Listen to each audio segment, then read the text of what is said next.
Bismillahirrahmanirrahim. Ngayong gabi ng Monday, tayo ay binigyan ni Allah ng pagkakataon upang magnilay, matuto at muling mapalapit sa Kanya. Sa katahimikan ng gabi, naway ang bawat salita ay maging paalala ng habag at gabay ni Allah sa ating buhay. At malugod po naming tinatanggap ang lahat ng nanonood at nakikinig dyan sa may Facebook Live at pati na rin dito sa may Google Meet at especially sa ating tagapagsalita na si Sheikh Uthaymin Pagayaw. At siya po ay isang daiya na kilala sa kanyang kaalaman at malasakit sa umma. At ang kanyang topiko ay ang mga dahilan ng pagkamit ng biyaya batay sa Quran at Sunnah. Hindi na po natin papatagalin. Ang oras ay atin na pong ibinibigay sa kanya. Ya Sheikh, falyatafaddal mashkuran ma'jura.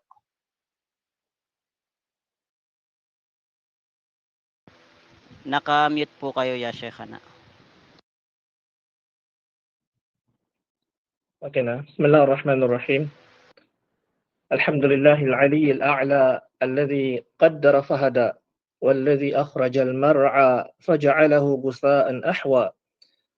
الحمد لله الذي أضحك وأبكى وأمات وأحيا. الحمد لله الذي خلق الزوجين الذكر والأنثى من نطفة إذا تمنى. نشهد أن لا إله إلا الله وحده لا شريك له وأشهد أن محمدا عبده ورسوله وصلى الله وسلم وبارك على سيدنا محمد وعلى آله وصحبه وسلم تسليما كثيرا. أما بعد. السلام عليكم جميعا وبركاته. Alhamdulillah, isang malaking biyaya at pasasalamat kay Allah subhanahu wa ta'ala na tayo ay mabigyan ng pagkakataon na makapagbahagi ng kaunting kaalaman bilang reminder mula sa aking sarili, awalan, at sa lahat ng mga manonood insyaAllah. Ang topikong napili ko sa gabing ito insyaAllah, di kay sa araw na ito, ay ang tinatawag na asbabur rizq. Ibig sabihin, mga dahilan o di kay mga susi kung paano natin makakamit ang riwa o ang biyaya mula kay Allah subhanahu wa ta'ala sa pamamagitan o di kaya'y batay sa Quran o di kaya ay at sa sunna ng mahal na propeta sallallahu alaihi wasallam. Ito ang napili nating topiko sapagkat hindi may kakaila sa lahat ng ating sitwasyon at sa lahat ng pagkakataon na tayong lahat ay naghahanap lagi at nangangarap na magkaroon ng rizq, ng biyaya mula kay Allah subhanahu wa ta'ala. Ang bawat isa sa atin ay may pangangailangan, ang bawat sa atin ay may hinaing, may problema. Subalit, ang iba sa atin ay hindi nila alam kung paano nila makakamit o ano yung mga susi o ano yung mga ibang kaparaanan upang mabigyan sila o di kayo magsilbing magaan, maging magaan sa kanila ang biyaya na ibibigay sa kanila ng Allah subhanahu wa ta'ala. Una sa lahat, bago tayo dumako sa ating topiko, dapat natin unawain na ang lahat ng biyaya na tinatamasa natin mula kay Allah subhanahu wa ta'ala, ito ay nakasulat na sa Lawhul Mahfuz. Ito ay tapos na. So kahit anuman ang gusto nating makamit, gusto nating lahat ng kahit gawin natin ang lahat ng paraan upang makamit natin ang gusto nating makamit, kung ito ay hindi ipagkakaloob ng Allah subhanahu wa ta'ala, kailanman hindi ito natin makukuha. Subalit kung ito naman ay itinalaga at isinulat ng Allah subhanahu wa ta'ala na ang biyayang ito ay para sa iyo, kahit na takbuhan mo pa ito katulad ng pagtakbo mo sa kamatayan, hindi mo ito maiiwasan dahil ito ay makukuha mo, dahil ito ay nakasulat na para sa iyo lamang at hindi ito makukuha ng ibang tao. Bago tayo dumapo sa pinaka-main topic natin, nais kong ipaliwanag sa inyo na ang tinatalakay nating rizq o o di kaya ay biyaya ay mayroong iba't ibang uri. Hindi lamang ito patungkol sa pera o di kaya ay yaman. Maaring ang yaman o di kaya ang biyaya, maaring ang biyayang ito na siyang pinakamalaking biyaya na ibinigay sa atin ng Allah subhanahu wa ta'ala, una sa lahat ay ang iman. Ang magkaroon tayo ng iman, paniniwala, pananampalataya, takwa, takot kay Allah subhanahu wa ta'ala. At ito ang pinakamataas na antas ng rizq, biyaya mula kay Allah subhanahu wa ta'ala. Pangalawa, maaaring ang rizq ay maaaring ito ay kaalaman, al-ilm, o al-fiqh, o al-hikmah. Maaaring ang biyaya na ito ay ang magkaroon tayo, biyayaan tayo ng Allah subhanahu wa ta'ala ng kaalaman sa Islam, wal-fiqh, pangunawa sa Sharia, wal-hikmah, wisdom. Sabi ng Allah subhanahu wa ta'ala, وَمَنْ يُؤْتِ الْحِكْمَةَ فَقَدْ أُوتِيَ خَيْرًا كَثِيرًا.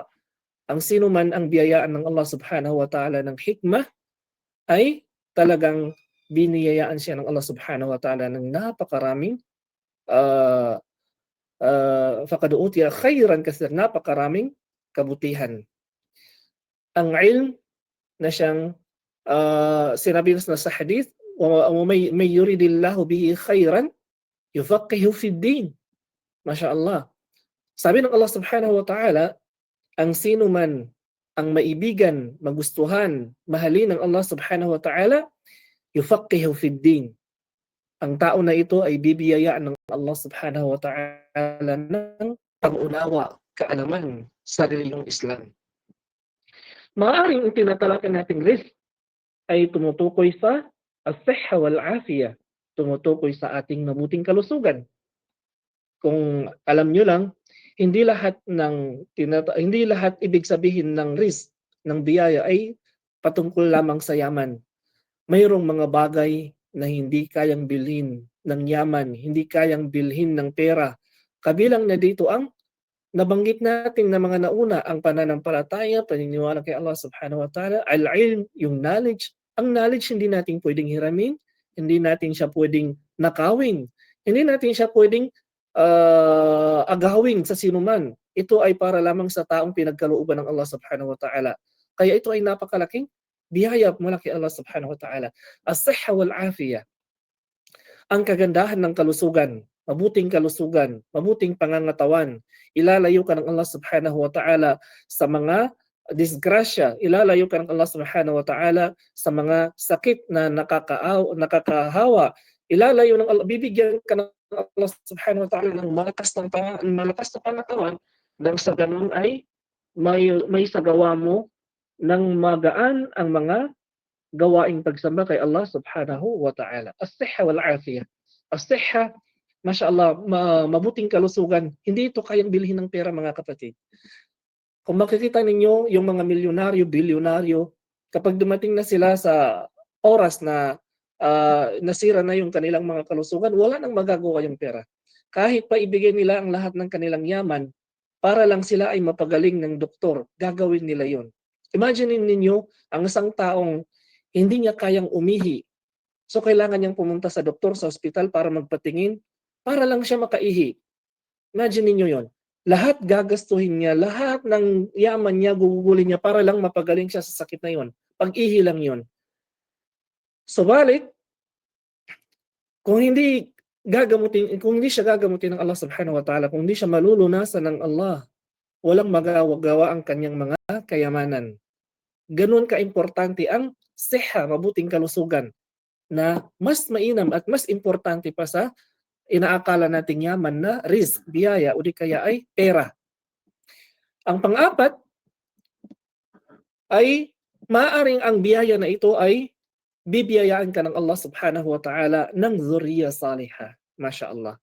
Bibiyayaan ka ng Allah subhanahu wa ta'ala ng mga anak na mga mabubuting anak, mga anak na natarbiya sa Islam, mga anak na nakamemorize ng Quran, mga anak na lagi nilang isinasaalang-alang ang kabutihan ng kanilang mga magulang. Hindi sila gagawa ng masama dahil masisira ang image o ang pangalan ng kanilang mga magulang.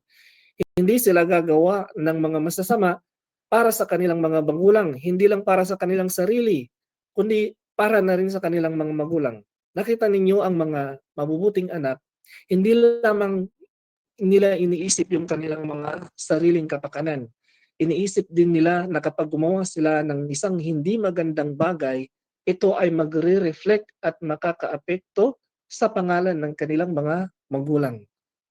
Mga anak dhurriya salihah na kung saan kahit sa Quran ay tinuro ng Allah subhanahu wa ta'ala ang panalangin na ito na magkaroon tayo ng dhurriya salihah.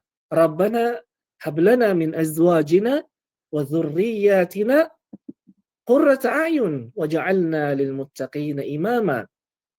Dhurriya salihah na kung saan sinabi ng mahal na propeta sallallahu alaihi wasallam, idza mata ibnu Adama inqata'a amaluhu illa min thalas. Kapag namatay na ang anak ni Adan, ang mga tao, mapuputol na ang relasyon niya sa mundo, wala na siyang magagawa maliban na lamang sa tatlong bagay, mga tatlong gawain o di kay tatlong bagay na matitira o di kaya'y mananatili, magiging sadaka jarya sa kanya. Magpapatuloy ang kanyang reward kahit na siya ay namatay na, kahit na siya ay nasa libingan na, subalit magpapatuloy pa rin ang kanyang reward dahil sa mga gawain niyang ito. At kabilang doon sa tatlong bagay na iyon ay ang magkaroon ka ng mabuting anak. Magkaroon ka ng mabuting anak. So ito, isa itong biyaya mula kay Allah subhanahu wa ta'ala. At ang panglimang biyaya ay mahabbatun nasi lak aw ilaik. Ibig sabihin, isa sa biyaya na maaaring hindi natin namamalayan ay ang pagmamahal ng tao sa iyo. Minsan, magaan ang loob ng tao sa iyo kahit na isang beses ka lang niya nakita, isang beses ka lang niya nakilala, or isang beses ka lang niya na-meet, pero madali kang mahalin ng ibang tao. Kapag ikaw ay nagdada'wa, ang iyong pananalita ay katanggap sa mga tao kahit na hindi ka nila kilala. Kapag ikaw ay nagsasalita, madali ka nilang pakinggan. Ito ay biyaya mula kay Allah subhanahu wa ta'ala. At ang panghuli, maaring ang biyaya ay katulad ng literal na biyaya na ating karamihan sa mga tao, lalo na sa mga kulang ang kanilang iman, na pag sinabi nating biyaya, ang unang tumatatak sa ating isipan ay pera o di kaya ay yaman. Hindi natin sinasabi na masama ang maghanap buhay. Hindi natin sinasabi na masama ang magpakayaman. No. Subalit, ang gusto kong ipaalam sa inyo ay ang biyaya ng Allah subhanahu wa ta'ala ay may maraming uri. At ang lahat ng nabanggit natin na mga uri ng biyaya kanina, ang pinakahuli sa antas, pinakalas level ng biyaya kay Allah subhanahu wa ta'ala ay ang pera o di kaya kayamanan. Ngayon, napili natin ang topic na ito para nang sa ganun, dahil marami sa atin o di kaya sa ibang tao, karamihan sa ibang tao ay naghahanap sila ng biyaya mula kay Allah subhanahu wa ta'ala. Subalit hindi sumasang-ayon sa Sharia o di kaya sa batas ng Islam. Ang mahalaga lamang sa kanila ay basta magkaroon sila ng pera, basta't hindi sila magutom, basta't magkaroon sila ng o di kaya gusto nilang makamit nila ang gusto nilang kunin, hindi na nila inaalam kung saan nanggaling ang kanilang pera, kung ito ba ay sa masama o di kaya ay sa mabuting paraan. Dahil dito, alam natin ang mga masasamang paraan kung paano tayo magkaroon ng biyaya, pero ito ay nasa masamang paraan, so hindi natin ito matatawag na biyaya. Tayyib, tandaan natin na hindi sukatan ang dami ng yaman ng tao para masabing ang taong ito ay malapit kay Allah subhanahu wa ta'ala. Sapagkat katulad ng nabanggit natin kanina, ang pera ang siyang pinaka-last na antas level ng biyaya. So ang biyaya na ito ay maaaring ipagkaloob ng Allah sa mga mananampalataya para gawing ng tao na yun, gugulin niya ang pera na yun, ang yaman na yun para sa landas ng Allah subhanahu wa ta'ala, at maaari din na pagyamanin ng Allah subhanahu wa ta'ala ang mga taong hindi Muslim at hindi mananampalataya. Hindi sukatan ang yaman. Dahil dito, inshallah, narapat sa isang Muslim na gawin niya ang mga pamamaraan upang makamit niya, o di kaya ay kung gusto niyang magkaroon ng biyaya mula kay Allah subhanahu wa ta'ala. Subalit lagi natin pagkatandaan na kapag tayo ay humihiling, mayroon tayong kailangan, humihiling tayo ng biyaya mula kay Allah subhanahu wa ta'ala, hilingin din natin sa Allah subhanahu wa ta'ala na ang biyaya na ito ay hindi maging fitna sa ating pananampalataya. Hindi masama na maghingi o di kaya ay manalangin kay Allah subhanahu wa ta'ala na magkaroon ka ng yaman.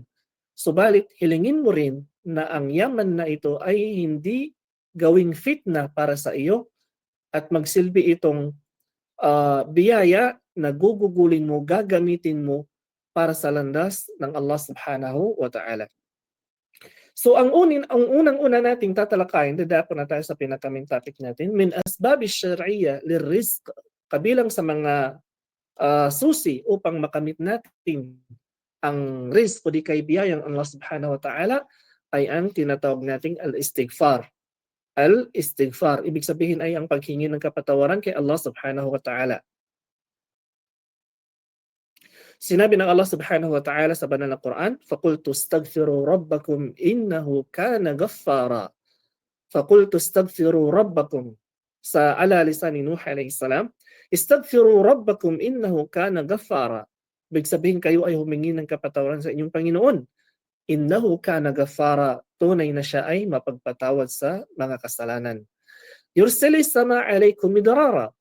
Pagkatapos ng paghingi ninyo ng kapatawaran at kapag kayo ay pinatawad ng Allah subhanahu wa ta'ala, yursilis sama alaykum midrara. Ibig sabihin ay babagsak ang ulan para sa inyo upang tumubo ang inyong mga pananim, upang ang ulan na ito ay magsilbing instrumento para magkaroon kayo ng yaman.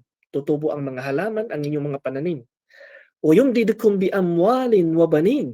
Ibig sabihin ay bibiyayaan kayo ng Allah subhanahu wa ta'ala ng amwal, ng mga yaman, wa banin. Bibigyan kayo ng Allah subhanahu wa ta'ala ng anak. Allahu Akbar. Ibig sabihin yung mga mag-asawa na hirap magkaanak, isa sa mga solusyon ay ang pagpaparami ng istighfar. وَيَجْعَلْ لَكُمْ جَنَّاتٍ وَيَجْعَلْ لَكُمْ أَنْهَارًا. Maaaring gawin sa inyo, biyayaan kayo ng Allah subhanahu wa ta'ala ng hardin at mga ilog dahil sa inyong pag-istighfar, paghingi ng kapatawaran kay Allah subhanahu wa ta'ala. Sa panahon ni Propeta Moises alayhi salam, isingit lang natin ito. Sa panahon ng Propeta Moises alayhi salam, hindi umulan ng ilang mga, kung hindi ako nagkakamali, siguro mga 30 years or 10 years. Hindi umulan. Oras na yun, sinabi ng Allah subhanahu wa ta'ala kay Propeta Moises, dahil ang Allah ay nakakausap niya si Moises ng diretsahan. Kalimullah, si Propeta Moises. Sabi ng Allah subhanahu wa ta'ala, kaya hindi umuulan, kaya nagkikrisis, kasi merong isa sa inyo na gumagawa ng kasalanan. Doon nalaman ni Propeta Moises na ang dahilan pala ng hindi pag-ulan ng krisis na ito ay dahil sa isang taong makasalanan. So ang nakuha natin ditong faida ay isa pala sa mga kumbaga ay dahilan kung bakit hindi dumarating ang biyaya ng Allah subhanahu wa ta'ala kapag ang isang tao ay gumagawa ng kasalanan. Dahil dito kinausap ni Propeta Moises ang kanyang mga tao, ang kanyang mga mamamayan. Sabi ni Propeta Moises, kung sino ka man na gumagawa ng kasalanan, please lang magpakita ka at umalis ka dito sa amin. Nang sa ganun, maisave pa yung maraming buhay. Nang sa ganun ay bumuhos ng ulan at mawala na yung krisis na ito. Ang tao na yun, alam niya sa sarili niya na siya lang yung makasalanan sa mga tao na iyon, sa nasasakupan ni Propeta Moises. Sa sobra ng kanyang pagkahiya, hindi naman niya kayang ilantad ang kanyang sarili dahil nahihiya siya at nakikita siya ng tao at malalaman ng buong mamamayan na siya pala yung taong makasalanan na iyon. Dahil dito nagdua ang tao na iyon. Sabi niya, Ya Allah, kumbaga, Ya Allah, patawarin mo ako, Ya Allah, hindi ko kayang ilantad ang aking sarili dahil mapapahiya ako sa mga tao na ito. Humingi siya ng patawad kay Allah subhanahu wa ta'ala. The other day, bigla na lang umulan. Subhanallah. Biglang bumuhos yung ulan. Dahil doon, kinausap ni Moises ang Allah subhanahu wa ta'ala. Hiniling ng Propeta Moises na makausap ang Allah subhanahu wa ta'ala. Nagtaka si Propeta Moises, Ya Allah, kaya hindi umuulan dahil mayroong isa sa amin na makasalanan. Hindi ko pa natukoy kung sino yung makasalanan na iyon. Bakit umulan na? Sinabi ng Allah subhanahu wa ta'ala doon kay Propeta Moises na kaya umulan dahil ang tao na iyon na gumagawa ng kasalanan ay humingi na ng kapatawaran kay Allah subhanahu wa ta'ala. Kaya bumuhos yung ulan. Ang sabi ni Propeta Moises, Ya Allah, sabi niya, maaari mo bang ipakita sa akin? Maaari mo bang sabihin sa akin kung sino sa mga tao na ito ang gumagawa ng kasalanan na iyon? Nakinig kayo mabuti. Sabi ni Propeta Moises, para malaman ko, pwede mo bang ibigay sa akin o di kay ituro sa akin kung sino yung taong makasalanan na ito? Anong sabi ng Allah subhanahu wa ta'ala? Sabi niya, Ya Musa, sabi niya, ibinigay ko sa inyo ang ulan na hindi ko sinasabi ang pangalan ng tao na ito para hindi siya mapahiya. Allahu Akbar. Tinakpan ng Allah subhanahu wa ta'ala ang tao na yun sa mga ginagawa niyang kasalanan. At dahil sa siya ay humingi ng kapatawaran kay Allah subhanahu wa ta'ala, biglang bumuhos yung ulan. Sabi niya, Ya Moises, ibinigay ko sa inyo ang ulan at hindi ko ipinahiya ang taong ito. Ngayon sabi niya kay Moises, darating ka at hihilingin mo ang pangalan ng taong nito para mapahiya? Subhanallah. Para saan pa at tinakpan ng Allah subhanahu wa ta'ala ang taong ito? So ang point natin dito mga kapatid, ang paghingi ng kapatawaran kay Allah subhanahu wa ta'ala ay isa sa mga dahilan, susi upang ibuhos ng Allah subhanahu wa ta'ala ang kanyang biyaya sa kanyang alipin. Pangalawa, ay ang pagtatakip ng Allah subhanahu wa ta'ala sa kanyang alipin na makasalanan.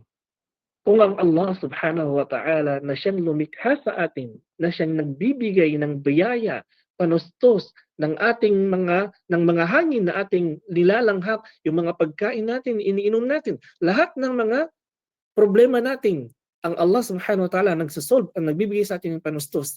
Kung ang Allah subhanahu wa ta'ala ay nakakayanan, ay ginagawa niyang pagtakpan ng kanyang alipin para hindi mapahiya, sino ka para hindi mo pagtakpan ang iyong kapatid na Muslim? Kung saan sinabi ng mahal na propeta sallallahu alaihi wasallam sa ibang hadith, ang sino man ang magtakip sa kasalanan ng kanyang kapatid ay karapat dapat sa kanya na pagtakpan ng Allah subhanahu wa ta'ala sa kabilang buhay ang lahat ng kanyang mga kasalanan. So dalawa ang nakuha nating topic dito, ang pagtatakip ng kasalanan sa ating kapatid na Muslim. Ito ay mas mainam. At ihingi natin siya ng hidayah, ng gabay kay Allah subhanahu wa ta'ala. Ang sabi ng mahal na propeta sallallahu alaihi wasallam, sabi niya, man lazima al-istighfar, ja'ala Allahu lahu min kulli dhiqin makhraja. Ang sino man sa alipin ng Allah subhanahu wa ta'ala, ang panatilihin niya ang paghingi ng kapatawaran kay Allah subhanahu wa ta'ala, ja'ala Allahu lahu min kulli dhiqin makhraja. Every time na makakaramdam ang tao na iyon ng paghihirap, problema, ibig sabihin ay halos hindi na siya maano sa kanyang problema, wala na siyang tatakbuhan. Ibig sabihin, marahil na experience natin na halos hindi na natin alam kung sino ang tatakbuhan natin, kung sino ang uutangan natin. Minsan mapapaisip na lang tayo na hihiram na lang ako ng pautang na 5-6 para lang maibsan o di kaya para lang ma-solve ang problema kong ito. Subhanallah. Subalit tandaan natin na kahit kailan hindi masosolve ang problema dahil sa paggawa ng kamalian. Isosolve mo yung isang problema mo at ang doon mo kukunin yung ipang-solve mo sa problema mo, doon mo kukunin sa paggawa ng kasalanan kahit kailanman. Maaaring masolve ang problema mo na yon, subalit may darating pa na mas higit na malaking problema dahil sa paggawa mo ng kasalanan na iyon. Man lazima al-istighfar, ja'ala Allahu lahu min kulli dhiqin makhraja. Ang sino man ang panatilihin ang paghingi ng kapatawaran kay Allah Subhanahu wa Ta'ala, lahat ng kanyang problema ay lulutasin ng Allah Subhanahu wa Ta'ala. Gagawa ng paraan ng Allah Subhanahu wa Ta'ala para malutas ang problema na iyon. Marahil hindi dahil sa iyo, maaaring magpadala ang Allah Subhanahu wa Ta'ala ng ibang instrumento, ng ibang tao na siyang tutulong sa iyo. Wa min kulli hammin faraja. At sa lahat ng mga kalungkutan, inshallah ito ay malulutasan. Warzaqahu min haythu la yahtasib. Subhanallah. Bibiyayaan siya ng Allah Subhanahu wa Ta'ala ng biyaya na hindi mabilang, hindi niya malalaman kung saan manggagaling. Sa panahon ni Propeta Ahmad, subhanallah, napahaba yung story natin sa isang ano pa lang tayo. Sa panahon ni Propeta Ahmad, Imam Ahmad bin Hanbal rahimahullah, siya ay naimbitahan sa isang lugar dahil mayroon doon problema o di kaya ay talamak ang baryo na yun o di kaya ang lugar na iyon ay nangangailangan ng isang taong maalam sa Islam. Meron silang mga mas'ala doon na kailangan nila si Imam Ahmad bin Hanbal. Si Ahmad bin Hanbal ay hindi masyadong kilala sa panahon na yun. Hindi naman katulad natin ngayon na madali lang sumikat sa Facebook, magparami lang ng mga katatawanan sa Facebook, sikat ka na. Maaari lang mag-content ka lang ng walang kwentang content, sikat ka na rin. Sa panahon ng mga imam, noon, hindi kagaya natin ngayon. Subhanallah. Maaaring ang napakalaking imam ay hindi kilala. Si Ahmad bin Hanbal ay naimbitahan sa isang lugar at walang nakakakilala sa kanya sa lugar na iyon. Dahil dumating si Imam Ahmad bin Hanbal hating gabi na at doon siya dumiretso sa masjid. Sa masjid na yon, doon niya planong magpahinga at magpalipas ng gabi. Nakita siya ng security sa masjid. At ipinagtabuyan siya ng security dahil hindi naman alam ng security na yun pala, hindi niya kilala si Imam Ahmad. Kilala nila si Imam Ahmad sa pangalan lamang. Hindi nila kilala ang kanyang mukha. So halos ipagtabuyan ng security na yun si Imam Ahmad. Umalis si Ahmad, nag-reason si Ahmad na nakiusap si Imam Ahmad na manatili siya doon kahit ilang oras lang dahil malapit ng Fajr. So tumanggi pa rin ang security at hindi pa rin siya pinayagan. Hanggang sa lumabas si Imam Ahmad at doon na siya nakaupo sa labas ng masjid, sa may gilid ng masjid, ipinagtabuyan pa rin ng security na yun. Subhanallah. Nakita siya ng isang gumagawa ng tinapay, khabaz, doon sa tabi ng masjid na iyon. Nakita niya ang sitwasyon ni Imam Ahmad at inanyayahan niya si Imam Ahmad na doon na lang siya makituloy sa bahay niya. Masikip lang yung bahay niya. Subhanallah, nang magpahinga ginawa niyang bisita si Imam Ahmad. Pinaghain niya, pinakain niya, pinainom niya. Hanggang sa napansin ni Imam Ahmad na ang taong ito habang gumagawa gumagalaw, lagi siyang nag-istighfar, astaghfirullah. So napansin nito ni Imam Ahmad. Dahil dito hindi nakatiis si Imam Ahmad, sabi niya, meron ka na, mashallah, sabi niya, lagi napapansin ko, sabi ni Imam Ahmad, na lagi ka nagsasalita, nagbibigkas ng istighfar. Sabi ni Imam Ahmad, lahat ba ng hiniling mo, nakuha mo na, nakamit mo na? Subhanallah. Sabi ni Imam Ahmad sa tao na yun, lahat ba ng hiniling mo, nakuha mo? tinanggap pa ng Allah subhanahu wa ta'ala yung lahat ng panalangin mo? Sabi ni Imam Ahmad, dahil alam ni Imam Ahmad na ang taong nananatili ang kanyang pag-iistighfar ay tinatanggap ng Allah ang kanyang panalangin. Ang sabi ng tao na yun, sabi niya, oo, alhamdulillah. Lahat ng hiniling ko kay Allah subhanahu wa ta'ala ay ibinigay ng Allah subhanahu wa ta'ala sa akin. Maliban na lamang sa isang kahilingan. Nagtaka si Imam Ahmad. Sabi niya, ano yun? Ano ang kahilingan na iyon? Sabi niya, matagal ko nang hinihiling na ma-meet o di kaya ay makatagpo ko, ma-meet ko ang isa sa pinakamalaking imam na si Imam Ahmad bin Hanbal. Subhanallah, nagulat si Imam Ahmad. Sabi ni Imam Ahmad, subhanallah, ngayon ay nakuha mo na ang panalangin mo, na kumpleto na ang lahat ng iyong dua. Dahil ako si Imam Ahmad. Subhanallah. So, iyon ang isa sa sa mga susi ng mga upang makamit natin ang biyayang Allah subhanahu wa ta'ala, ang paghingi ng kapatawaran kay Allah subhanahu wa ta'ala. Ang pangalawa, taqwallah, pagkatakot kay Allah subhanahu wa ta'ala. Sabi ng Allah, ang taang matatakutin kay Allah subhanahu wa ta'ala, wa may yattaqillaha yaj'al lahu makhraja wa yarzuqhu min haythu la yahtasib. Ang sino man ang may malaking takot kay Allah subhanahu wa ta'ala, yaj'al lahu makhraja. Ibig sabihin, daiman, o di kaya ay laging linulutas ng Allah subhanahu wa ta'ala ang kanyang mga problema, hinaing, o ano man ang kanyang mga pangangailangan.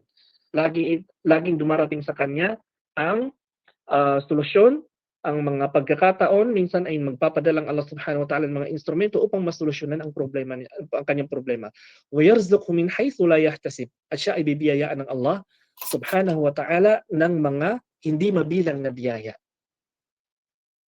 وَلَوْ أَنَّ أَهْلَ الْقُرَى آمَنُوا وَاتَّقَوْا لَفَتَحْنَا عَلَيْهِمْ بَرَكَاتٍ مِنَ السَّمَاءِ وَالْأَرْضِ. Sabi ng Allah sa Suratul A'raf, walau anna ahlal qura, kung ang mga mamamayan ng isang lugar, amanu, wattaqaw, sila ay maniwala kay Allah subhanahu wa ta'ala at katakutan nila ang Allah subhanahu wa ta'ala, lafatahna alayhim barakatin minas sama'i wal ard. Bubuksan namin sa kanila, sabi ng Allah subhanahu wa ta'ala, ang mga biyaya mula sa kalangitan at sa kalupaan. Subhanallah. At ang pangatlo ay ang tinatawag dating at-tawakkul. At-tawakkulu ala Allah. Ibig sabihin ng tawakkul sa Allah subhanahu wa ta'ala ay ang pagtitiwala kay Allah subhanahu wa ta'ala. Wa may yatawakkal ala Allah fa huwa hasbuh. Ang sino man ang magtiwala kay Allah subhanahu wa ta'ala, si Allah ay sapat na para sa kanya. Gagarantihan ng Allah subhanahu wa ta'ala na ang kanyang pangangailangan ay masusolusyonan. Wa qala sallallahu alaihi wasallam, ang problema kasi sa atin mga brothers and sisters, kapag tayo nagkaroon ng problema, hindi natin idinadaan sa sala. Ang problema sa atin kapag tayo ay nagkakaroon ng problema, kahit konting problema lang, hindi natin idinadaan sa sala, hindi natin idinadaan sa tawakkul, pagtitiwala kay Allah subhanahu wa ta'ala, kundi naghahanap tayo ng ibang taong makakatulong sa ating diretso. Huwag ganun. Hindi masama ang humiling ng tulong sa ibang tao. Subalit, unahin mo muna ang pagtitiwala, paghingi ng tulong muna kay Allah subhanahu wa ta'ala. At ang Allah subhanahu wa ta'ala ang gagawa ng paraan kung paano masusolusyonan ang problema na iyon. Subhanallah. Ang sabi ng mahal na propeta sallallahu alaihi wasallam, "Law annakum tawakkaltum ala Allah haqqa tawakkuli." Kung kayo ay magtitiwala lamang kay Allah subhanahu wa ta'ala ng totoong pagtitiwala, bakit meron bang hindi totoong pagtitiwala? Meron. Merong mga pagtitiwala na peke. Nagtatawakkal ako ngayon kay Allah subhanahu wa ta'ala. Mag-a-apply ako ng trabaho. Magtatawakkal ako kay Allah subhanahu wa ta'ala. Pero pipiliin ko ang oras ng aking pag-alis sa bahay. Kasi sabi nila, malas daw umalis kapag alas 5 na ng ganito. Nagtatawakkal sa Allah, pero mayroong mga ibang dahilan ginagawa para makamit ang kanyang gustong makamit. Susuot ng anting-anting, pumipili ng araw at oras kung kailan siya magbabahay, kung kailan siya mag-aasawa. Subhanallah, merong nagtanong sa akin, Ustad, ang sabi ng parents ng aasawahin ko, bawal daw magpakasal sa buwan na ito. Sabi ko, bakit? Sabi niya, basta bawal daw. Totoo ba yun, Ustad? Walang ganun. Walang ganun, mga kapatid sa pananampalatayang Islam. Sabi ng mahal na Propeta sallallahu alaihi wasallam, لو أنكم تتوكلون أو تتوكلت لو أنكم توكلتم على الله حق توكله kung kayo ay totoong magtitiwala kay Allah subhanahu wa ta'ala, larazaqakum kama yarzuqu at-tayr.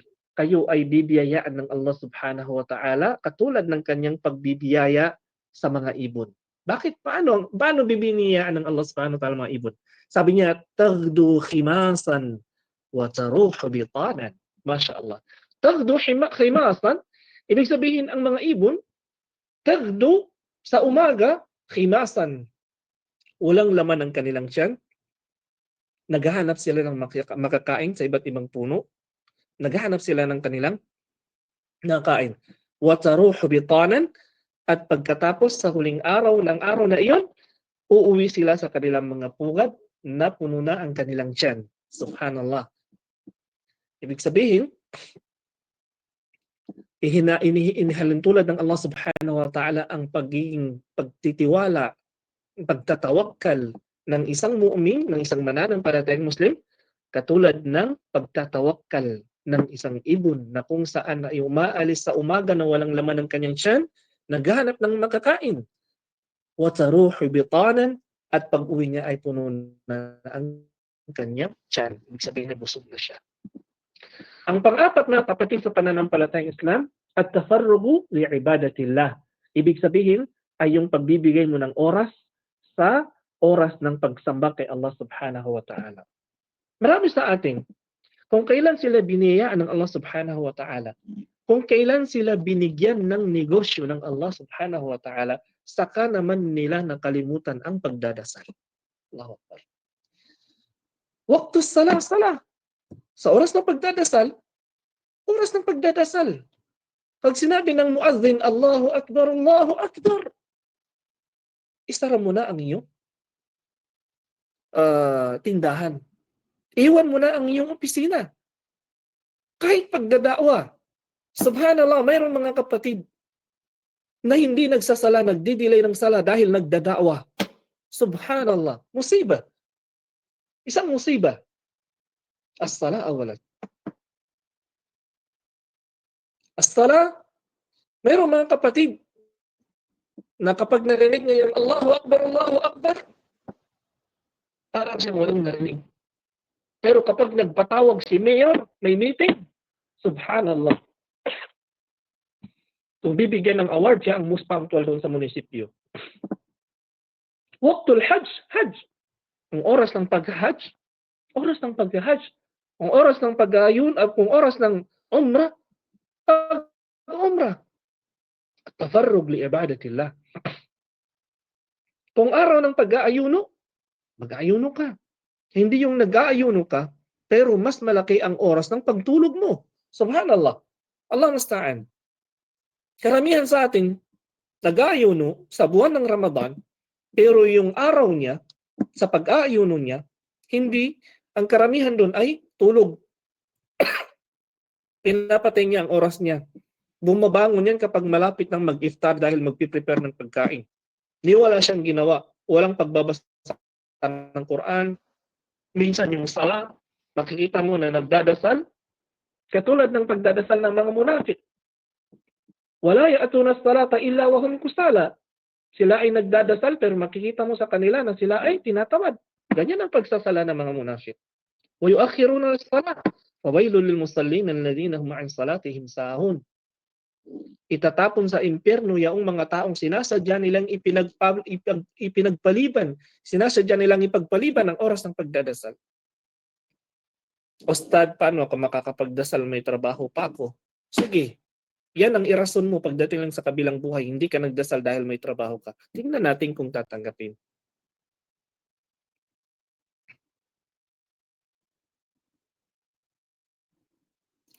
Ang mga sahaba noon, kapag yung mga karpintero, ito ay nabasa ko sa mga libro, sabi nila kapag narinig nila ang Allahu Akbar, pag narinig nila ang Allahu Akbar, yung nagmamartilyo, Imbes na ipupukpok na lang niya yung kanyang martilyo pag narinig niya yung Allahu Akbar, yung pag-angat niya ng martilyo, hindi niya ipupukpok yung martilyo na yung kahit na isang beses lang. Bakit? Dahil Allahu Akbar, Allah ang pinakadakila sa lahat.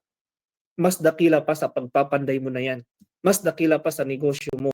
Mas dakila sa iyong mga lahat ng bagay, sa iyong mga gawain, sa iyong pag-opisina, sa lahat ng bagay.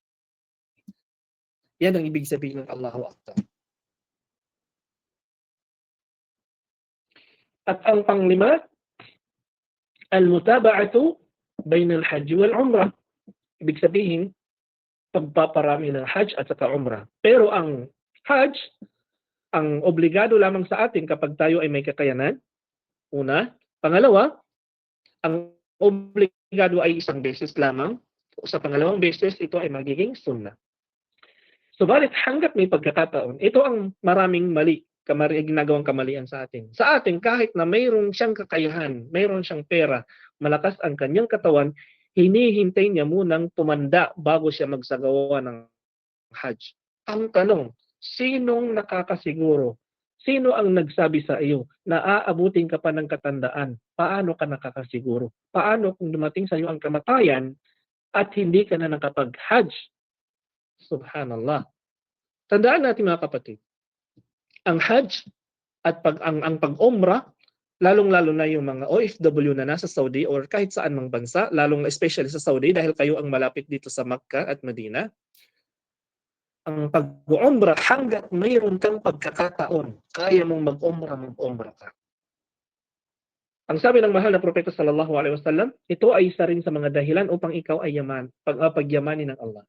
Sabi ng mahal na propeta sallallahu alaihi wasallam, tabi'u bainal hajj wal umrah fa innahuma yanfiyani al-faqra wal dhunub. Masyaallah.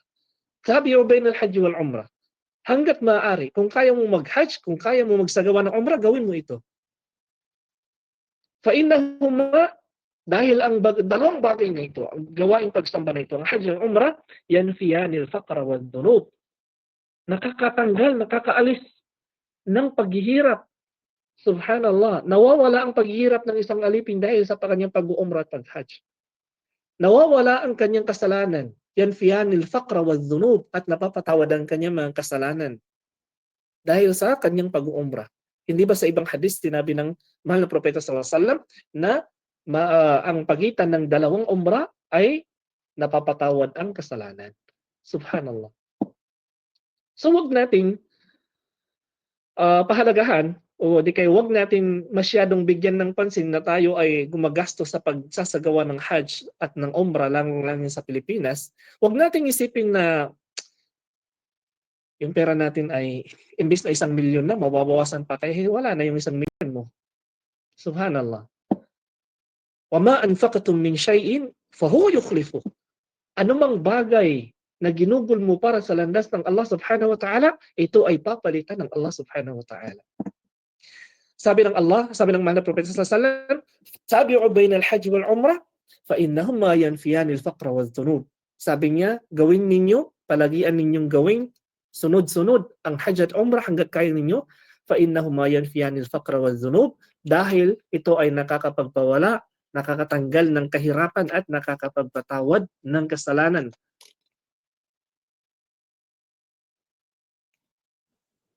Sabi niya, kama yanfil kiru khabath al-hadidi wal-dhahabi wal-fidda.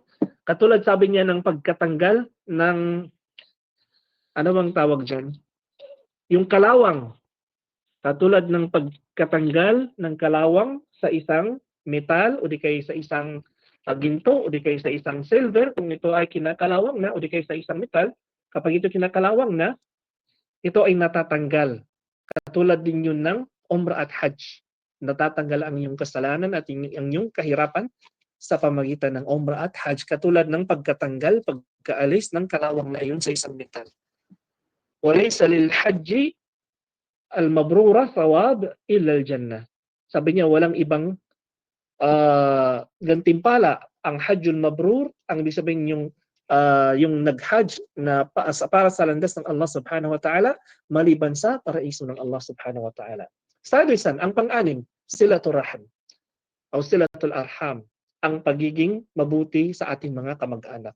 Subhanallah, kung mabuti ka sa iyong mga kaibigan, lalong-lalo na sa Facebook, mga barkada, higit na dapat na maging mabuti ka sa iyong mga sa iyong mga kamag-anak, lalong-lalo na sa iyong mga magulang. Marami tayong nakikitang sitwasyon na nakakalungkot na kapag ang laging tumatawag sa kay sister ay yung kanyang nanay, parang ayaw niyang kausapin. Subhanallah. Parang kinamumuhian pa niya na bakit pa ito tumatawag. Kapag tumatawag sa kanya yung kanyang kapatid, yung kanyang nanay, yung kanyang tatay, masama pa yung boses niya. Masama yung tono ng pananalita niya. Bakit naman kayo tumatawag? May problema na yun. Hindi pa nga nakapagsalam si nanay, inuunahan mo na may problema na naman. So what kung may problema? Saan niya sasabihin ang problema kung hindi sa iyo anak? Na ikaw na anak niya. Anta wa maluk kali abik. Ikaw, ang sarili mo na iyan, at ang lahat ng iyong kayamanan ay pagmamay-ari ng iyong magulang. Kaya sino ka? Subhanallah. Karamihan sa atin kapag tumatawag sa kanya ang kanyang mga magulang, parang ayaw niya pang sagutin. Pero kung makapag-video call, tapos makakonect doon sa lahat ng kanyang kaibigan, subhanallah, hindi na mamalayan ilang oras nag-aano lang sila. Nag-uusap lang sila sa Facebook. Pero kapag kamag-anak niya ang tumatawag sa kanya, nangungumusta na naman, ito may kailangan na naman, may problema na naman to. Subhanallah, wallahi mga kapatid. Kapag nawala na ang iyong nanay at yung tatay, mamimiss mo yan, mamimiss mo ang boses nila. Ang boses nila ay magsisilbing ginto. Pero sabi nga ng mga maalam, hindi marirealize ng tao ang halaga ng isang bagay hanggat hindi ito nawawala. Ngayon, meron tayong kamay, hindi tayo nagpapasalamat kay Allah Subhanahu wa Ta'ala dahil meron tayong kamay. Hindi natin namamalayan na isa pala itong malaking biyaya. Yung ating mga mata na nakakita tayo, hindi natin namamalayan na isa itong malaking biyaya. Pero kapag nawala na ang iyong mata, nawala na ang iyong kamay, doon mo lang marirealize na napakalaki pala ng gantimpala na iyon. Ganun din ang ating mga magulang, mga kapatid. Kaya hanggat buhay pa ang ating mga magulang, o kay isa sa ating mga magulang, gawin natin ang lahat para sila ay mapasaya. Yung mga magulang natin, sensitive yan. Konting salita mo lang, kahit hindi yun ang ibig mong sabihin, masama ang dating sa kanila. Kaya ikaw ang mag-adjust. Hindi sila ang mag-a-adjust para sa iyo. Matagal na silang nag-a-adjust sa sinapupunan pala ng tiyan nila. Nag-a-adjust na sila, hindi sila makakain, hindi sila maka-CR, hindi sila makatulog dahil sa iyo. Ngayon, hanggat sa katandaan, gusto mo sila pang mag-adjust sa iyo, subhanallah. Isa sa mga dahilan, susi, para ikaw ay bigyan ng yaman ng Allah Subhanahu wa Ta'ala ay ang pagiging mabuti sa ating mga kamag-anak, lalo na sa iyong mga magulang. Kaya kita ninyo mga kapatid, sabi ng mahal na propeta sallallahu alaihi wasallam sa isang hadith, kung sino man yung gumawa ng mabuti sa kanyang mga magulang, ito ay karapat-dapat na makuha niya ang gantimpala dito pa lang sa mundo. At ganun din kapag ikaw ay gumawa ng masama sa iyong magulang o kamag-anak, padadaliin, bibilisan ng Allah Subhanahu wa Ta'ala ang parusa sa iyo dito pa lang sa mundo. Ipapatikim na ng Allah Subhanahu wa Ta'ala ang parusa dahil sa paggawa mo ng hindi maganda sa iyong magulang o sa iyong mga kamag-anak. Sinabi ng mahal na propeta sallallahu alaihi wasallam, man sarrahu an yubsata lahu fi rizqihi wa yunsa'a lahu fi athari falyasil rahimah. Ang sino man ang gusto niya na mapalawak ang kanyang biyaya, pagyayamanin siya ng Allah Subhanahu wa Ta'ala dito sa mundo, wa yunsa'a lahu fi athari, ibig sabihin ay pahabain ng Allah ang kanyang buhay. Allahu Akbar. Lahat tayo siguro itong dalawang ito ang pinakagugusto natin. Umaba ang ating buhay at magkaroon tayo ng maraming kayamanan. Pagyamanin tayo ng Allah Subhanahu wa Ta'ala. Hindi pwede itong dalawang maghiwalay. Aanhin mo naman ang iyong maraming kayamanan kung malapit ka ng mamatay. Aanhin mo naman na mahaba ang iyong buhay. Kung sa kahabaan naman ng iyong buhay ay lagi kang naghihirap. So, ang dalawang ito ay hindi pwedeng maghiwalay. Lagi natin itong hinihiling sa Allah subhanahu wa ta'ala. Kaya kung gusto mo makamit ang dalawang ito, na magkaroon ka ng biyaya kay Allah, humaba ang iyong buhay, falyasil rahimah, maging mabuti ka sa iyong mga kamag-anak. Sa iyong mga kamag-anak, lalong-lalo na sa iyong mga magulang. Summal adna, summal adna, summal akrabu fal akrab.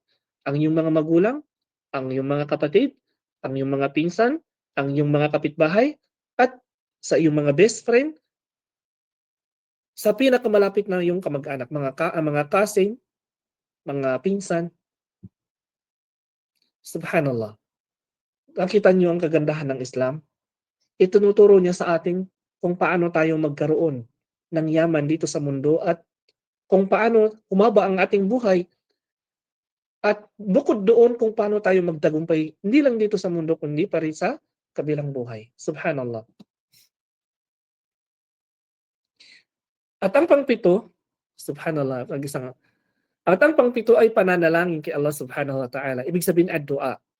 Ad-du'a. Sinabi ng mahal na propeta sallallahu alaihi wasallam, "Ma bainal adhaini la yuridu fiha ad-du'a." Ibig sabihin sa pagitan ng dalawang adhan, ibig sabihin yung du'a, yung pananalangin mo sa pagitan ng dalawang adhan, ibig sabihin yung adhan ay iqama, ay tinatanggap ng Allah subhanahu wa ta'ala ang panalangin ng isang tao. So kapag tinatanggap ng Allah ang panalangin ng isang tao, ibig sabihin, kahit anong hilingin mo kay Allah subhanahu wa ta'ala sa oras na iyon, ibibigay sa iyo ng Allah subhanahu wa ta'ala. Sa isang hadith, sabi niya, yanzilullahu tabaraka wa ta'ala ila sama'i dunya kulla laylatin hina yamdi thuluthul layl al-awwal. Sa isang hadith mula sa hadithul Qudsi na kung saan ang Allah subhanahu wa ta'ala ay bumababa dito sa mundo at hina yamdi thuluthul layl al-awwal. Ibig sabihin kapag dumating na ang 1/3 ng gabi. At doon ay sinabi ng Allah, sabihin ng Allah subhanahu wa ta'ala, sabi niya, Anal Malik, ako ang hari. Man dhalladhi yad'uni fa astajibu lah. Ang sino man ang gustong manalangin, humiling sa akin, ay bibigyan ko sa kanyang panalangin. Man dhalladhi sa'alani, yas'alni, fa'utiyah. Ang sino man ang humiling, manghingi sa akin ng kahit na anumang bagay, makamundo, makakabilang buhay, ibibigay ko sa kanya. Wa man dhalladhi yastaghfirni fa'aghfiru lah. At ang sino man ang humingi ng katatawaran sa akin, ay patatawarin ko. Yun ay sa tahajjud, thuluthul layl. Subhanallah. Hindi mo na kailangan ng sekretary ni mayor. Hindi mo na kailangan na dumaan pa sa kung sinong sekretary at gumawa ng appointment para lang humiling. Ang hinihingan mo ng tulong ay diretso kay Allah subhanahu wa ta'ala na siyang tagapagtustos sa atin sa lahat ng bagay. At ang pangwalo, al-hijrah. Inshallah, malapit na, hanggang 10 lang. Al-hijrah, ibig sabihin pag-evacuate. Mula sa isang lugar, mag-evacuate ka doon sa isang lugar. Sabi ng Allah subhanahu wa ta'ala, وَمَا يُهَاجِرْ فِي سَبِيلِ اللَّهِ يَجِدْهِ فِي الْأَرْضِ مُرَاغَمًا كَثِيرًا وَسَعًا. Nakita nyo ng katulad ng ginagawa natin. Yung mga brothers and sisters natin na wala silang nakikitang hindi binubuksan sa kanila ang biyaya doon sa Pilipinas, ang ginawa nila, nag-evacuate sila ng ibang bansa sila para lang hanapin ang biyaya ng Allah subhanahu wa ta'ala. وَمَا يُهَاجِرْ فِي سَبِيلِ اللَّهِ, ang sino man ang maghijra, lumikas sa kanyang lugar, lalong-lalo na yung mga tao na kaya siya naghijra, kaya siya lumikas, nag-evacuate mula sa lugar na kung saan ay maraming makasalanan at doon siya ay nag-evacuate sa isang lugar na kung saan matatagpuan mo na maraming pananampalataya sa lugar na yon at matatakutin sa Allah ang mga tao na iyon. Doon niya makikita, yajidu fil ardi muragaman kathira wasa'a.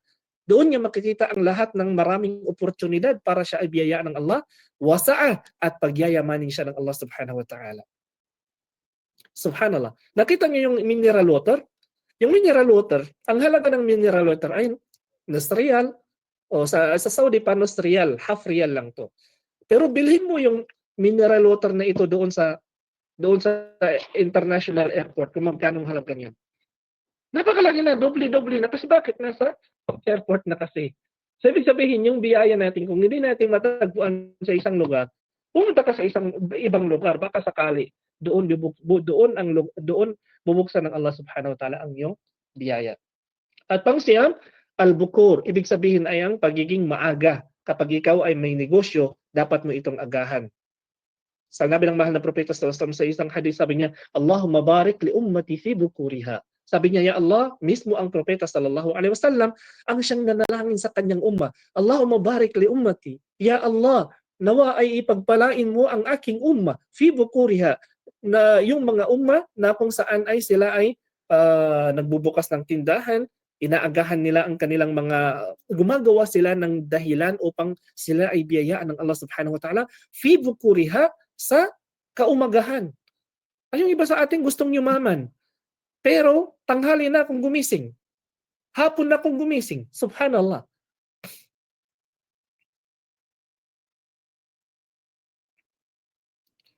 Yaqulullah subhanahu wa ta'ala, al-ashir, ang panglas, ito na, ang panghuli, insyaAllah, ay ang pagdadasal. Pagdadasal kay Allah, o sa pagdadasal ng 5 beses kay Allah subhanahu wa ta'ala. Sabi ng Allah subhanahu wa ta'ala sa banal Quran, wa'mur ahlaka bis salati wastabir 'alaiha. Wa'mur ahlaka bis salah. Pagutusan mo ang iyong pamilya, ang iyong anak, ang iyong asawa na sila ay magdasal. Wastabir 'alaiha. At ikaw ay magsabar, magtimpi. Magtimpi ka sa kanila dahil hindi ito madali. Subhanallah. Yung paggising mo lang at gigisingin mo yung mga anak mo, tapos yung anak mo tinatamad, papaluin mo pa. Gigisingin mo yung asawa mo para magsala, gigisingin mo yung anak mo para magsala. Wastabir 'alaiha. Nakakapagod, kaya ikaw ay magsabar. Kaya sinabi ng Allah, wastabir 'alaiha. Ikaw ay magsabar.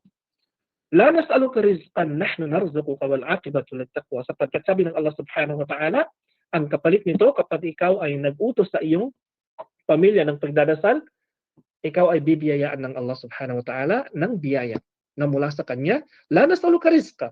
Hindi kami sabi ng Allah subhanahu wa ta'ala humihiling sa iyo ng biyaya. Nahnu narzuquk. Kami ang siyang nagbibigay ng panustos sa iyo. Wal aqibatu littaqwa.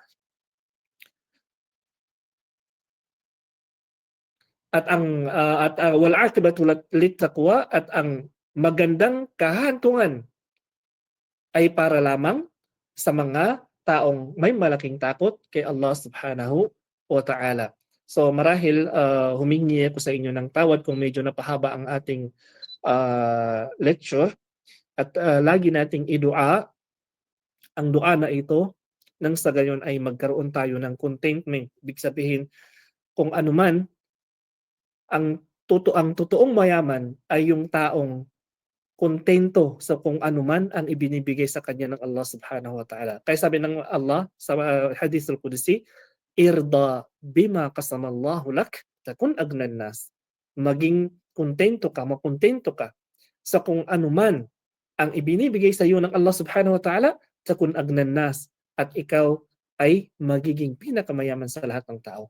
Tandaan natin na ang yaman ay hindi nasusukat sa yaman o pera, kundi katulad ng nabanggit natin kanina, maraming iba't ibang uri ng yaman. At lagi nating tatandaan at bigkasin ng dua na ito, Allahumma kfini bihalalika an haramik. Wagnini bifadlika amman siwak. Allahumma kfini. Allahumma akfini. Ya Allah, gawin mong para sa akin na sapat ang mga halal na ibiniyaya mo sa akin. Wagnini bifadlika amman siwak. Pagyamanin mo ako. Bifadlika, mula sa iyong kainaman, amman siwak, mula sa mga ibang tao. Allahumma kfini bihalalika an haramik. Ito ay isang dua nang sa ganun ay hindi ka makagawa ng kasalanan. Nang sa ganun ay hindi mo ipagpalit yung halal sa haram. Isa itong dua para sa mga taong may asawa na pero meron pang gustong ibang magugustuhan na ibang tao na hindi naman niya asawa. Kung gusto mo asawahin mo, pakasalan mo na lang. Allahumma kfini bihalalik. Ito ay para isang dua para sa mga tao na binibiyayaan ng Allah subhanahu wa ta'ala ng halal. Subalit hindi pa siya nakukontento at gusto pa niyang dumagdag kahit na haram yung pagkukunan niya ng yaman. Allahumma kfini bihalalika an haramik. Allahumma kfina bihalalika an haramik. واغننا بفضلك عمن سواك اللهم إنا نسألك العافية والعفو والعافية في الدنيا والآخرة. اللهم إنا نسألك العافية في الدنيا والآخرة. اللهم إنا نسألك العفو والعافية في الدنيا والآخرة، في ديننا وفي دنيانا وفي أهلنا وفي مالنا، برحمتك يا أرحم الراحمين. وآخر دعوانا أن الحمد لله رب العالمين، والسلام عليكم ورحمة الله وبركاته. Waalaikumsalam warahmatullahi wabarakatuh. Subhanallah wa alhamdulillah. Isa na namang malalim at malawak na kaalaman ang naibahagi sa atin ng ating tagapagsalita na si Sheikh Uthaymin Pagayaw. Bago po tayo dumako sa Q&A session, ay tatanungin po natin ang ating tagapagsalita kung siya ba ay tumatanggap ng ilang mga katanungan mula sa ating tagapakinig. Ya Sheikh, kayo po ba ay tumatanggap ng mga ilang katanungan mula sa ating tagapakinig kahit 3 lamang po? Inshallah, inshallah, natin gusto. So alhamdulillah, tayo ay dadako sa Q&A session at sa mga magtatanong po diyan sa may Facebook Live ay maaari niyo pong i-comment at dito po sa may Google Meet, paalala lang po sa mga kababaihan ay kung kayo po ay nais magtanong ay pakilagay na lang po sa may chat box at sa mga kalalakihan naman po ay maaari po kayong magtaas ng inyong mga virtual hand upang direktang magtanong kay Sheikh Uthaymin. So kami po ay maghihintay sa inyong mga katanungan. Bismillah po.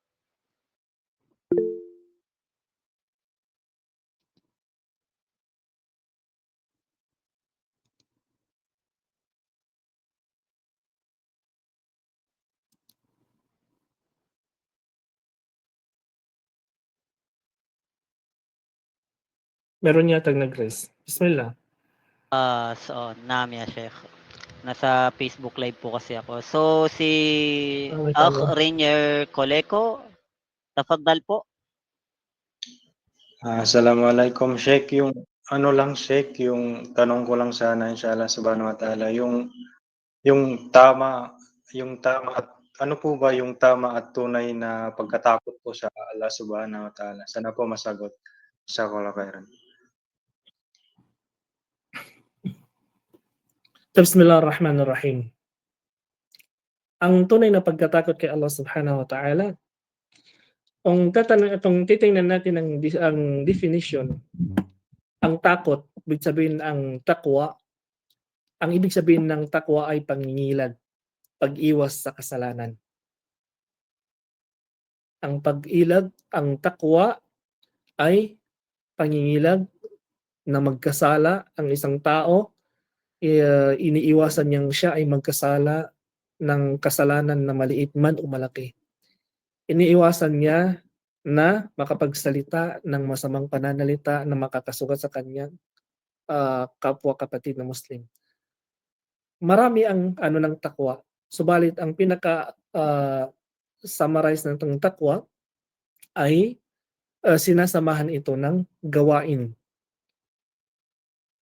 Sinasamahan ito ng gawain, makikita mo ang takwa ng isang tao mismo sa kanyang pananalita at sa kanyang gawa. Kapag nakita mo ang isang tao na laging nag-aazkar, nagzizikr, kapag nakita mo ang tao na laging nagdadasal, pumupunta sa masjid, kapag nakita mo ang tao na ang kanyang mga kasama ay mga matatakutin din sa Allah subhanahu wa ta'ala, kapag nakita mo ang tao na hindi siya nagsasalita ng walang kabuluhan kundi para pagkatakot kay Allah subhanahu wa ta'ala at mga reminders, kapag nakita mo ang tao na mabuti siya sa kanyang mga magulang at sa kanyang mga kapatid, iyan ay palatandaan na ang tao na iyan ay matakutin kay Allah subhanahu wa ta'ala. Para naman sa anak na salih, dahil kapag sinabi natin ang anak na salih, anak na saliha o saliha, zuriya saliha, ang palatandaan naman ng isang zuriya saliha, ang anak na mabuti at may takot kay Allah subhanahu wa ta'ala ay yung taong lagi niyang ipinanalangin, hindi niya nakakalimutan sa kanyang panalangin ang kanyang mga magulang. Wallahu a'lam. Jazakallahu khairan ya Sheikh Al-Fadil sa magandang kasagutan. Maaari na po kayong magbaba ng kamay, Akh Rainier.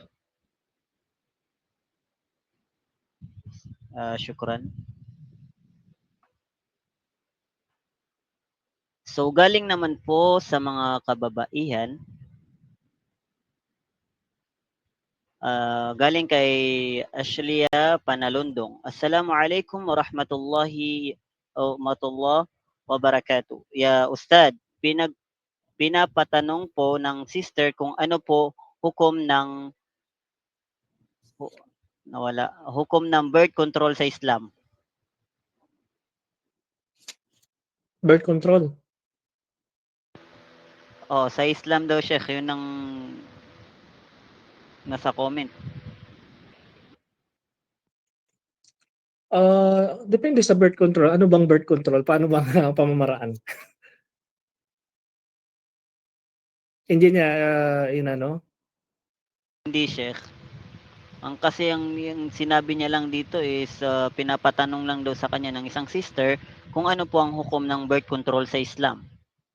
Hindi niya nilinaw masyado. Di ko rin alam yung birth sagutin control. Sagutin natin sa abot ng ating makakaya. Sa isang hadith ng mahal na propeta sallallahu alaihi wasallam, isa sa mga ipinag-utos sa atin ng mahal na propeta sallallahu alaihi wasallam ay piliin yung babae na wadud al-walud, ibig sabihin yung babae na kumbaga ay mapagmahal at yung babae na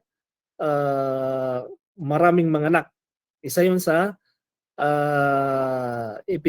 ipinaano sa atin ng mahal na propeta sallallahu alaihi wasallam, sapagkat iyon ay isa yun sa mga hikma, mga wisdom kung bakit tayo mag-aasawa, nang sa ganun ay magparami tayo ng anak at yung mga anak natin ay matarbiyan natin hanggang sa paglaki nila, at nang sa ganun ay dumami ang ating ummah. Okay? At sinabi ng mahal na propeta sallallahu alaihi wasallam pagdating sa kabilang, fa inni mukathirun bikumul umama yawmal qiyamah. Kumbaga ipagmamalaki tayo ng mahal na propeta sallallahu alaihi wasallam pagdating sa kabilang buhay, na kung sino yung may maraming anak na kumbaga ay nakaimitarbiya sa pananampalatayang Islam, ay sila yung pinakamainam. Ipinagmamalaki sila ng mahal na propeta sallallahu alaihi wasallam. So sa fatwa ng mga ibang ulama na ang pag-birth control ay hindi mainam, la yajuz, hindi pwede, hindi maaari. Kung ito man ay kung natatakot man ang mga magulang na hindi nila kayang biyaya o hindi nila kayang buhay ng kanilang mga anak, ang Allah subhanahu wa ta'ala ang siyang nagbibigay ng panustos sa kanyang alipin, hindi ang parents. Tandaan natin na ang parents ay instrumento lamang para mabuhay ang mga bata na iyon. Kung matatandaan natin ang isang hadith ng mahal na propeta sallallahu alaihi wasallam, na sa sinapupunan pala ng tiyan ng ina ay isinusulat na ang apat na bagay. Bikatsbi rizqihi wa amalihi wa shaqiyyun aw sa'idun. Isinusulat na doon ang kanyang, kung ilan ang kanyang magiging edad, ang kanyang biyaya, kung anong magiging kapalaran, lahat ng yun isinusulat na. Kaya wala tayong karapatan na mag-birth control. Kumbaga ay ang lahat ng ito ay ipagsa Diyos na lang natin. Ang Allah subhanahu wa ta'ala lamang ang bahala. Kaya dahil siya naman ang tagapanustos, siya ang nagbibigay sa atin ng rizq. Kaya hindi, kung titingnan natin yung karamihan sa ng mga ulama natin, ay hindi nila ito, ipinagbabawal nila ito at hindi nila ito inaano na mag-birth control ang mag-asawa. Wallahu a'lam. So, katanungan ulit ya, Sheikh. Sheikh, gusto po magtanong tungkol po sa pagsala. Malaki po ba ang kasalanan kung late na magsala ng dahil sa pagtrabaho? Yan ang topic natin ngayon. Subhanallah. Min asbabir rizq as-salah. Isa sa mga dahilan upang ikaw ay biyayaan ng Allah subhanahu wa ta'ala ng rizq, ng biyaya, ay dahil sa pagsasala. Dahil sa pagsasala. So kung ipagpapaliban mo ang iyong pagsasala, maaaring ipagpaliban din ng Allah subhanahu wa ta'ala ang iyong biyaya. Subhanallah. Pangalawa, alam natin ang ibada, ang sala, ang siyang pinakamalaking, isa sa pinakamalaking kautusan na ipinag-utos sa atin ng Allah subhanahu wa ta'ala, "Wa ma khalaqtul jinna wal insa illa liya'budun." Walang ibang dahilan kung bakit tayo nilikha ng Allah, kundi upang sambahin si Allah subhanahu wa ta'ala at hindi sambahin ang ating trabaho o anuman makamundong bagay. So maaari, alam ko yung mga sisters natin na nagtatrabaho na kapag oras ng pagdadasal, sikapin ninyo, ipaintindi ninyo sa inyong mga amo na magdasal muna kayo 3 minutes, 4 minutes, 5 minutes, pagkatapos ay bumalik kayo sa inyong trabaho. Kasi maintindihan naman ng amo niyo, lalo na kung makikita niya kayo na kayo ay multazim sa sala, kayo ay hindi nag-iiwan ng sala. May ipaintindi niyo sa kanila. Sinabi ng Allah subhanahu wa ta'ala, "Fawailul lil musallin." Fawail, ibig sabihin isa sa mga pangalan ng impyerno, pangalan ng ano sa impyerno, ang wail lil musallin, na kung saan yun ay inihanda ng Allah subhanahu wa ta'ala sa mga taong nagdadasal. Allahu Akbar. Sa mga taong nagdadasal, na kung saan sila ay nagdadasal, alladhina hum an salatihim sahun, kung saan sila ay nagdadasal nang wala sa oras. Ipinagliliban nila, mas inuuna nila ang trabaho nila kahit na hindi na sila nakakapagdasal. Tapos yung duhur, nagsasalang sila ng duhur doon sa Maghrib na Aisha na. Sinasadya yan. Ngayon, kung ikaw naman ay musafir, manlalakbay, may ibinigay sa iyo ang Islam ng ruksa. Pwede kang magjama at taksir. Pwede kang magsala ng duhur at saka asar na pagsabayin mo. I-combine mo, duhur at saka asar. Pagdating naman ng Maghrib at saka Isha, kahit nasa ka na magsala ng Maghrib doon na sa Isha, okay lang. Pero unahin mo pa rin yung Maghrib. Pag magsasala ka na, ay unahin mo yung Maghrib, pagkatapos ay saka ka magsala ng Isha. Yun ay kung ikaw ay musafir, kung ikaw ay manlalakbay, kung ikaw ay wala sa iyong lugar. Raf'an lil haraj, para hindi natin masabi na napakahirap ng Islam, napakabigat ng Islam, napakabigat ng pagdadasal. Hindi. Okay? So, ang sala ay lagi natin i-priority, mga kapatid, kung gusto natin maging malapit sa Allah, at kung gusto natin na maging magaan sa atin ang ating mga biyaya. Tingnan niyo. Kapag naramdaman niyo sa sarili ninyo, kapag naramdaman niyo sa sarili niyo na medyo mahigpit yung sitwasyon ninyo, medyo mahirap yung sitwasyon ninyo, kinakailangan niyo ng pinansyal, gawin ninyo yung mga nabanggit natin.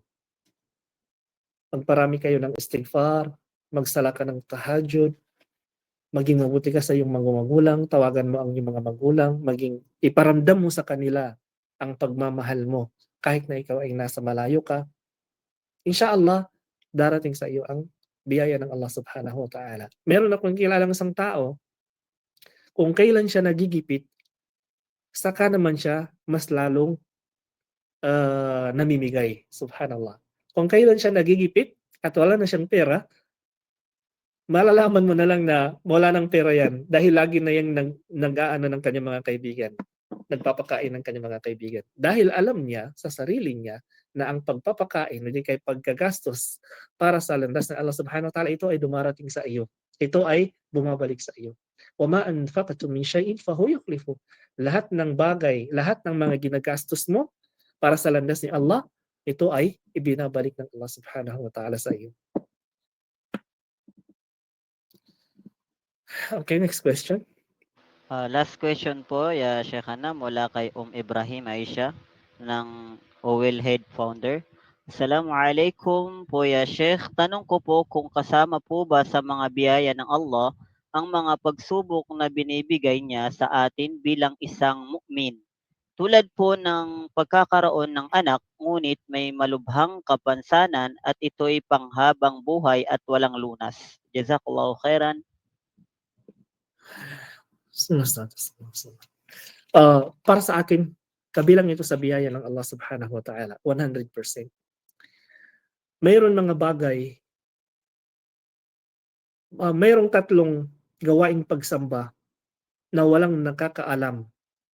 Hindi kayang sukatin ang gantimpala na ito, maliban na lamang si Allah ang nakakaalam sa laki ng gantimpala na ito, dahil ito ay walang hanggan na gantimpala. Una dito ay ang pag-aayuno. Ang pag-aayuno, walang nakakaalam ng gantimpala na ito kundi si Allah subhanahu wa ta'ala. At meron niyang dalil. Sabi ng mahal na propeta sallallahu alaihi wasallam, kullu amal ibni adama lahu illa as-sawm fa innahu li wa ana ajzi bih. Lahat ng gawain ng anak ni Adan ay sa kanya maliban sa siyam, maliban sa pag-aayuno, sapagkat ako mismo, sabi ng Allah, ang nagbibigay ng gantimpala nito. Pangalawa ay ang pagpapatawad.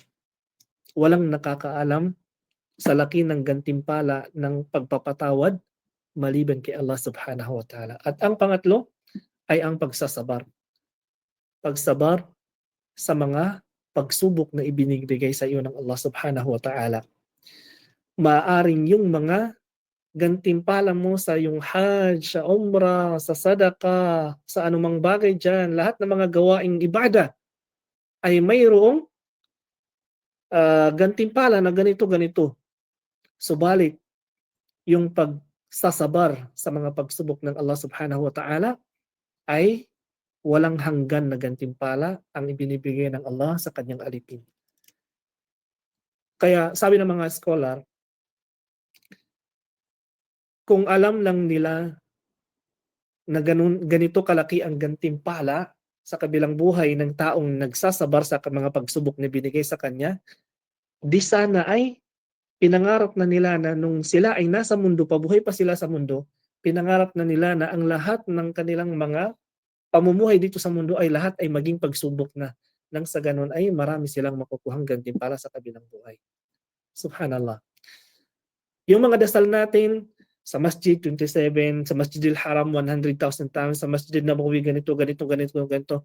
Subalit yung pagsasabar sa mga pagsubok mula kay Allah subhanahu wa ta'ala, walang hanggan. Tanging ang Allah subhanahu wa ta'ala ang nakakaalam niyan sa sobrang laki ng gantimpalang ibinibigay niya sa taong nagsasabar. Sabi ng Allah, innama yuwaffas sabiruna ajrahum bighairi hisab. Innama lil hasr. Innama, ang binibigyan lamang ng Allah subhanahu wa ta'ala ng walang hanggang gantimpala ay yung mga taong sabirin, matiising. Matiising sa mga pagsubok na ibinibigay sa kanila ng Allah subhanahu wa ta'ala. Pagsubok, ang iyong parents ay hindi na nakakalakad, nagkakasakit.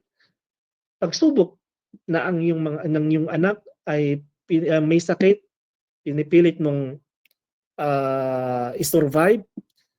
Lahat pagsubok sa kahirapan, pagsubok na namatayan ka ng anak, pagsubok na namatayan ka ng mahal sa buhay, lahat ng yan. Kapag ikaw ay umasa sa pagsubok na iyan, insyaAllah ay makukuha mo ang walang hanggang gantimpala sa kabilang buhay, insyaAllah. Wallahu a'lam. May uling katanungan dito, Chef. Sige, insyaAllah. Lahat, insyaAllah. Siguro is pang last na to, ya, Chef. Assalamualaikum po. Pa-advise lang po, ano po ang mainam gawin kasi po may anak ako sa mahad ng nag-aaral at ako ang nagsusuporta sa kanya buwan-buwan. Iniisip ko pag graduate niya, gusto daw niya mag-aral sa ibang school at magpatuloy, kaso iniisip ko din ang dalawa kong pang-anak, di ko na sila natuturuan sa Islam, naiiwan sa magulang ko kasi kung uuwi ako walang magsusuporta sa anak kong isa. Ano po dapat kong gawin? Salamat po. Masyadong mahaba. Paki-summarize mo, Sheikh. Sabi niya po, masyadong mahaba, parang may hanak po daw siya sa mahad na nag-aaral at siya daw po ang nagsusuporta buwan-buwan. At pag-graduate niya po ay gusto niya daw pong lumipat sa ibang school. Naam. At magpatuloy. Tapos iniisip din niya po yung dalawang anak niya na di na daw niya natuturuan ito. At ano po dapat daw gawin? Una sa lahat, meron na siyang anak dun sa mahad. Alhamdulillah, sikapin niyang makapagtapos ang kanyang anak, lalong-lalo na kung ito ay nag-aaral ng Islam, lalong-lalo na yung mga nag-memorize ng Quran. At hanggat maaari, hanggat may solusyon na makapagpatuloy ang anak na ito hanggang sa maging makapagpatuloy, hanggang sa makapagtapos ng pag-aaral, hanggang sa siya ay maging isang ustad, maging alim, makamemorize ng Quran. Nang sa ganun, ito ang isa sa pinakamalaking achievement niya sa buhay, ang magkaroon ng anak na nakapagtapos ng pag-aaral sa Islam, lalo na kung makamemorize ng Quran. Kaya para sa akin, isa yun sa dapat niyang ipagpatuloy hanggang sa makapagtapos ng anak niya yun.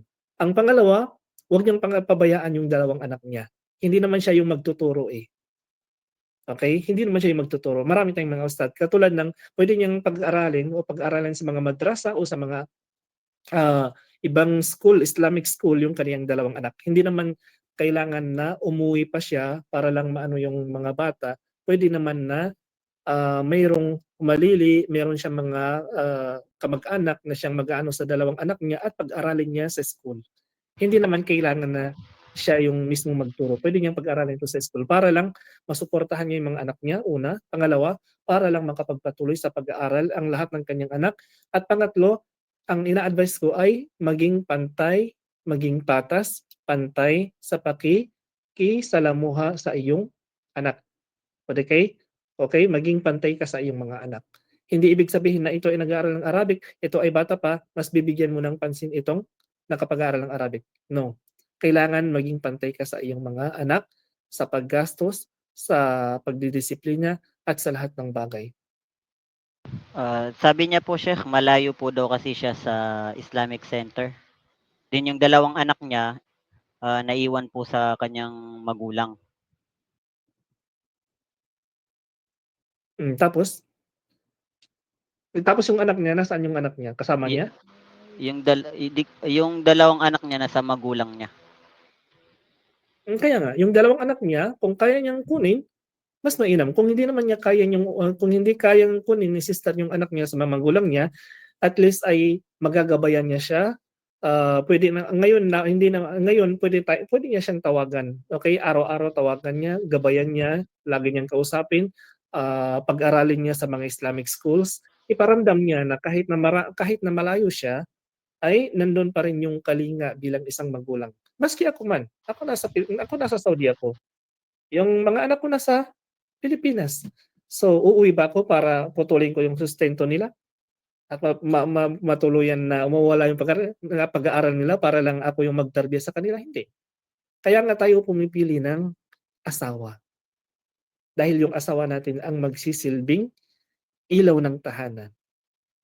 At sila yung magtatarbiya sa ating mga anak. Kung wala naman yung asawa, ipaalaga natin sa kung sino yung pinakamalapit sa buhay natin na alam natin na mapagkakatiwalaan, and gawin natin ang lahat ng paraan kahit na ikaw ay nasa malayo, gawin mo ang lahat na paraan para maiparamdam mo sa kanila na nasa tabi ka pa rin nila. At of course, nandun lagi yung guide, yung Islamic guide sa kanila, yung pagsasala, lagi mong ipag-utos yan sa kanila pagdadasal. Wallahu a'lam. Bale, Sheikh, siya pala ay nasa ibang bansa. Katulad din Tapos, natin, katulad ng sisters din. Oh. pati yung, saka daw yung asawa niya is wala daw sa Islam. Kung sino yung pinakamalapit sa kanyang mga parents na Muslim or balik Islam, sila na lang yung mag-alaga sa ano nila.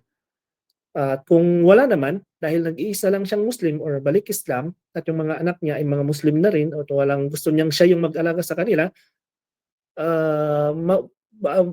maghanap siya ng paraan kung mayroong pagkakataon na makauwi siya at kaya niyang itaguyod yung kanyang mga anak na siya ay nasa Pilipinas habang siya ay nagninegosyo doon, konting negosyo, at itaguyod yung at least mapangalagaan niya yung nandun sa tabi niya yung mga anak niya para magabayan niya sa Islam, yun ay mas mainam.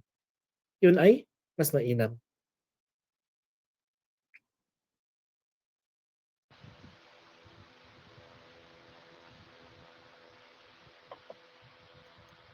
Inshallah, okay na siguro inshallah. Jazakallahu khairan ya Shaykhana al-Fadil. Naway gabayan ang inyong mga anak, sister. Inshallah. Inshallah. So, jazakallahu khairan ya Shaykhana al-Fadil, at sa mga nakibahagi ngayong gabi, At sana ay naging malinaw sa iyo, sister, yung kasagutan ni Sheikh. So bilang pagtatapos ng ating muhadara, ya Sheikhana, ay hinihiling po namin sa inyo na magbigay ng panghuling salita or payo at pangunahan po kami sa kafaratul majlis. Time. Bismillahirrahmanirrahim. Huling payo sa ating lahat. Una sa lahat ay para sa aking sarili na lagi natin unahin ang obligasyon natin sa Allah subhanahu wa ta'ala. Tinatalakay natin ang iba't ibang uri ng biyaya o ng risk, subalit hindi nangangahulugan na ang paghahanap ng hanap buhay ay lagi nating i-priority. Always natin i-priority ang pananampalataya, maging malakas tayo sa connection natin sa Allah subhanahu wa ta'ala, at inshallah ang lahat ng mga ating hinaing mga problema sa buhay ay isosolve ng Allah subhanahu wa ta'ala, katulad ng mga natalakay natin na mga susi kung paano natin makakamit ang mga malulutas ang ating mga problema sa pamagitan ng pagkatakot kay Allah, al-iman, yung magkaroon tayo ng kaalaman, at inshallah ang lahat ay nasa pangangasiwa ng Allah. Ang lahat ay nasa kamay ng Allah. Okay? Inna ma'al usri yusra. So, lagi nating i-priority ang mga obligasyon natin, ang pagdadasal natin, ang ating pananampalataya, at ang lahat inshallah ay masosolve. Inshallah, lahat naman tayo ay may kanya-kanyang problema at hinaing. Pero lagi nating i-priority kung sino man yung taong ipina-priority niya, yung kanyang iman, ang kanyang obligasyon sa Allah subhanahu wa ta'ala, makikita mo, mararamdaman mo na hindi mabigat sa kanya ang kanyang mga problema. Ito ang pagkakaiba ng mananampalataya at hindi mananampalataya. Yung mananampalatayang Muslim, kahit gaano kalaki ang kanyang problema, subalit dahil naging sandigan niya na alam niya dahil sa kanyang pagtatawakkal at sa kanyang pagsabar, kaya't nalulutasan niya at nakakayanan niyang harapin ang anumang pagsubok mula kay Allah subhanahu wa ta'ala. Tingnan ninyo yung mga taong walang pananampalataya at hindi Muslim, konting problema lamang, yun, nagpapakamatay, depressed, lahat, parang hindi na maipintang mukha. Hindi ganun ang mu'min. Yun ang pagkakaiba natin sa hindi mananampalatayang Muslim. Pagkakaiba ng mananampalataya at hindi mananampalatayang Muslim. So dahil dito, inshallah, muli magtatapos na tayo sa basahin na natin ang ating kafaratul majlis. Subhanakallahumma wa bihamdik nashhadu an la ilaha illa ant nastaghfiruka wa natubu ilaik birahmatika ya arhamar rahimin. Hanggang dito na lamang. Wassalamualaikum warahmatullahi wabarakatuh. Waalaikumsalam warahmatullahi wabarakatuh. Alhamdulillah, naway maging ilaw at gabay ang ating natutunan ngayong gabi. Hindi sapat ang kaalaman kung hindi ito isa sa buhay. Gamitin natin ito upang lalo tayong mapalapit kay Allah subhanahu wa ta'ala. Hanggang sa muli mga kapatid sa pananampalatayang Islam. Wassalamualaikum warahmatullahi wabarakatuh.